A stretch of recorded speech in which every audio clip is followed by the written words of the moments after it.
자, 첫 번째 이슈부터 확인해 보겠습니다. 간밤 뉴욕 증시가 3개월 만에 가장 큰 낙폭을 보였습니다. 3대 주요 지수 모두 2% 이상 하락세로 마감을 했는데요. 사실 고점 부담도 있긴 한 상황에서 FOMC 회의 결과가 발표가 되면서 일제히 낙폭을 확대했습니다. 파월 연준 의장이 경제와 고용 회복세가 둔화되고 있다라면서 좀 경고의 메시지를 보냈기 때문인데, 자, 이에 따라 국내 증시에도 어떤 영향이 있을지 좀 확인을 해봐야겠죠. 전문가님 어떻게 보시나요? 일단은 뭐 증시 전반적인 부분에서 약간의 네. 좀 부정적인 인식을 가질 수밖에 없는 멘트들이 좀 있었기 때문에 네. 그게 지금 오늘장에서 뭐 나타나는 것처럼 좀 영향을 주지 않았나라고 보고 있습니다. 네. 일단 뭐 파월 의장에 대한 뭐 멘트 중에서 가장 중요한 건 결국에는 이제 경제 성장에 대한 불확실성이잖아요. 네. 근데 그 부분에 대해서 우리가 사실 기대를 많이 하고 있었던 게 원자재 관련된 그런 그 가격 흐름이 지금 너무 고공행진을 하고 있고 네. 뭐 조금 조정이 나오고 있지만 뭐 포스코라든지 현대제철 이런 뭐 철강주부터 시작해서 건설주들, 그러니까 인프라 관련된 종목군도 굉장히 좀 잘 움직였잖아요. 맞아요. 그래서 그런 부분들로 이제 경제 회복이 좀 나오나 그리고 물동량이 굉장히 높아서 결국엔 뭐 HMM이나 이런 이 벌크선 관련된 종목들인 뭐 페노션이라든지 그런 종목군들도 굉장히 잘 움직였습니다. 그 모든 것들이 물동량에 대한 회복세, 그리고 원자재 가격에 대한 회복들 이런 것들이 어떻게 보면은 경제에 대한 그런 회복을 좀 선행하는 그런 지수로 좀 영향을 줬었는데 지금 이 연준의 이 발언 자체가 그것보다는 이 코로나19로 다시 한번 좀 피해를 볼 수 있을 것 같은 그런 얘기들, 그리고 실업자 지수가 워낙 높게 나오고 있고 그 부분이 뭐 6.7이지만 실질적으로 뭐 10%로 생각을 해야 된다. 이런 발언들 자체가 사실은 이제 경제 성장에 대한 좀 불안감들을 좀 준 거고 그에 따라서 좀 이제 부담이 좀 되지 않았나라고 보고 있습니다. 게다가 기업의 실적들이 좀 따라와줬으면 모르겠는데 지금 아직까지는 기업의 실적들이 그러한 부분들 좀 상쇄할 만큼의 좀 긍정적인 흐름들이 나타나고는 있지 않기 때문에 그와 관련된 부분들이 좀 부담이 되지 않았나라고 보고 있고요.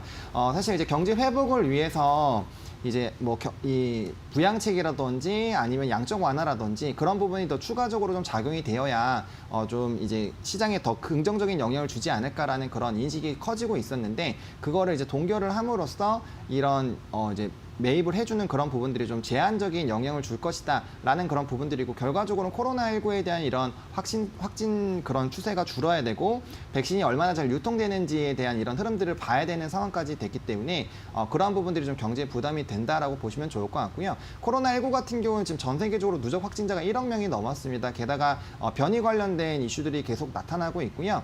또 이제 지금 개발된 백신 자체가 이제 변이 중에서는 뭐 효과가 6분의 1밖에 안 나온다라는 그런 부분들, 그리고 백신 관련된 회사들이 이제 개량 백신에 대한 이런 개발 움직임들이 나타나는 것 자체가 사실은 코로나19가 쉽게 잠재워지지 않는다라는 그런 인식으로 또 퍼져나갈 수가 있거든요. 그래서 그런 부분들에서 좀 영향이 좀 줄 수 있지 않을까라고 보고 있고요.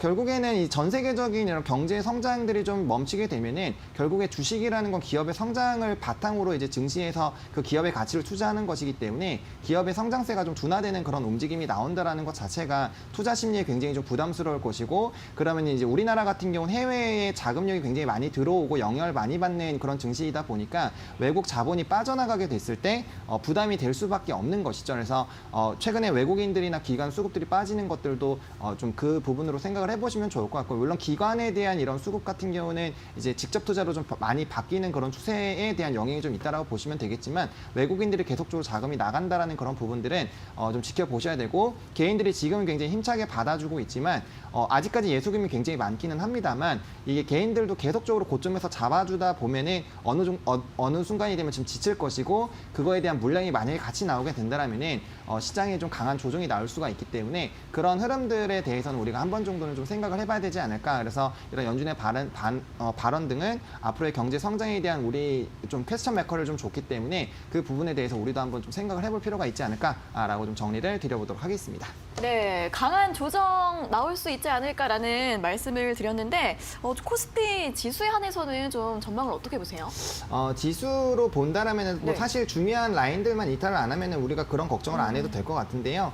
일단은 지금 이제 뭐 기본적으로 3천선을 좀 유지를 해주는지가 중요할 것 같습니다. 네. 지난번에도 한번 이거를 연달아 좀 주가가 이 지수가 빠질 때도 이 부분에서 좀 강하게 반등이 나왔고요. 지금 3,000포인트 라인이 한번 횡보 라인이 있다가 2,700, 800선에서 횡보 라인이 있다가 다시 한번 올라갈 때 한번 좀 멈칫했었던 그런 라인이기 때문에 이 부분이 이제 2차 상승하는 그런 횡보 라인의 또 시작이기도 하죠. 그래서 그 부분이 좀 중요한 라인이라고 생각을 해보시면 좋을 것 같고요. 이 부분이 일단 이탈되면 이제 계단식으로 계속 접근을 하셔야 되겠다고 말씀을 드리겠고, 이 라인이 만약에 종가상으로 좀 캔들 자체로 무너지게 된다라면은 하방 자체는 2,800포인트를 좀 생각을 하시고 대응을 하시는 게 맞지 않을까. 무조건 빠진다라는 생각이 아니라 지수가 그 정도로 빠질 수가 있고 그때 우리가 어떻게 좀 대응을 할 것인지에 대한 생각 정도는 하고 접근하시는 게 좋지 않을까라고 좀 정리를 드려보도록 하겠습니다. 네, 3천선 지지가 될지 이탈이 될지 잘 확인해 보시고요. 또 국내 증시의 매력도가 어느 정도인지도 중요하겠죠. 외국인의 수급도 잘 체크해 보시길 바랍니다. 자, 다음 이슈 확인해 보겠습니다. 이번 주에 이제 중요한 기업들의 실적 발표가 줄줄이 이어지고 있는데 오늘 같은 경우에는 네이버가 실적을 발표했습니다. 지난해 매출액이 5조 원, 영업이익이 1조 원을 돌파했는데요.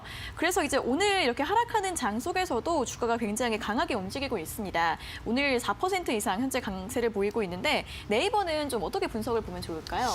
네이버는 일단은 뭐 제가 이 시간들을 통해서 좀 많이 말씀을 네. 드렸었는데 사실 네이버나 카카오 같은 종목군들, 그러니까 플랫폼 관련된 종목군들은 네.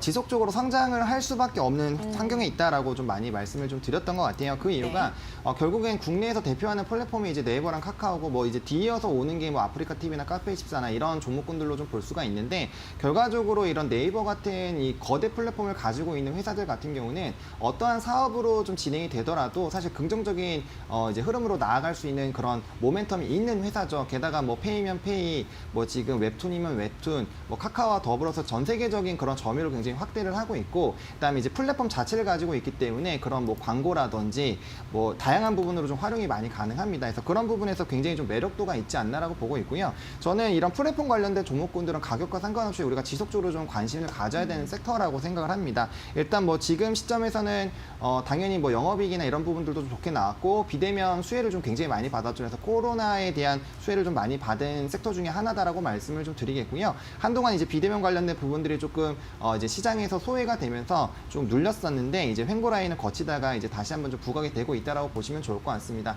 뭐 최근에는 빅히트와 이제 연관되는 그런 부분들로도 기대가 많이 되고 있고요. 일단 컨텐츠라는 것 자체가 사실 뭐 웹소설이나 웹툰이 이제는 드라마로 되고 영화로도 되고 굉장히 다양한 IP로도 활용이 되고 있기 때문에 그런 시장도 굉장히 좀 긍정적이다라고 보시면 좋을 것 같고요. 뭐 페이나 인증이나 이런 관련된 부분에서도 지속적인 성장들, 그리고 우리나라에서 어쨌든 뭐 SNS 같은 건 카카오 쪽으로 쓰게 되고 이제 뭐 이 웹사이트로 치면 이제 네이버를 많이 사용을 하기 때문에 그러한 이제 가지고 있는 지위들, 독보적인 지위들을 바탕으로 나아가는 것들은 좀 유지가 되지 않을까라고 보고 있습니다. 그래서 이 관련된 부분에서는 굉장히 좀 기대를 가지시면 좋을 것 같고요. 뭐 관련된 종목이라고 한다면요, 뭐 카카오도 같이 좀 보시면 좋을 것 같고요. 그다음 웹툰이나 이런 관련된 종목이 뭐 DNC 미디어나 미스터블루 같은 종목군들 최근에 좀 상승이 나왔었는데 그런 종목군들 좀 눌림목에 접근해 보시는 방면으로 좀 접근을 해보시면 좋을 것 같고요. 뭐 관련된 종목군들, 이게 삼성전자를 보면 우리가 이제 소부장이랑 이제 각 공정에 있는 종목군들을 보듯이 네. 네이버나 카카오도 움직이는 그 밑단에서 같이 연계돼서 움직이는 산업군들을 좀 같이